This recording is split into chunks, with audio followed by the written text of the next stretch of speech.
a long time. I can tell with the radio voice. Been doing it for a long time, man. How many years? Well, I started out, way back, doing a Caribbean show on Fordham University's radio station. This was 1975, when I just arrived in this country. That lasted for about 3 years. That was a weekend show. And then I started out at WLIB, but my job at WLIB and WBLS was not to be on the air, although I did a lot of commercial voiceovers.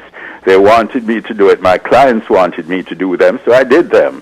But my job at Inner City Broadcasting, WLIB and WBLS, was really in the marketing department, and that's where I learned the business of media and the business of radio. And I did very well there, spent 21 years there, as a matter of fact. And then after that, I was looking for something else to do, media being the only thing that I really was comfortable with and really loved. And so I actually leased some time up at 93.5. That was 7.5 years ago, and we're still there doing it. Okay, you ever work with Ken Williams?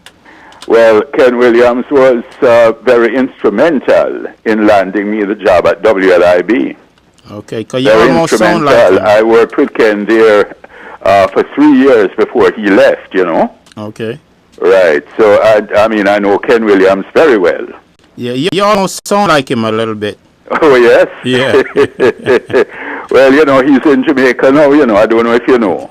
No. But, yes, he is actually the CEO of Hot 102. Okay. That's, one of the, outstanding radio stations in Jamaica. So he is running that station now. Okay.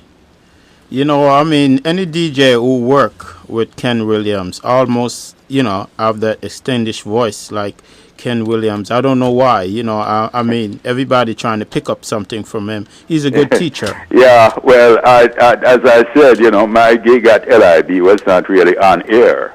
Okay. I was in the background in the marketing department, but I did work with Ken. Yeah. And I always respected Ken. Yeah. As a professional, right. Somebody who pretty much knew the business, yeah. And somebody who was very, very intent on making sure that nothing was really done in a haphazard, half-assed way. Right. If he was going to do it and if he was involved in it, mm-hmm. then it needed to be done the right way. Right. And I always respected him for that. But I worked also with other Caribbean stalwarts, because Jeff Barnes was also at WLIB, and I worked with Jeff, for about 9 years up there. Yes, Jeff Barnes. I used to listen to him way back in Jamaica.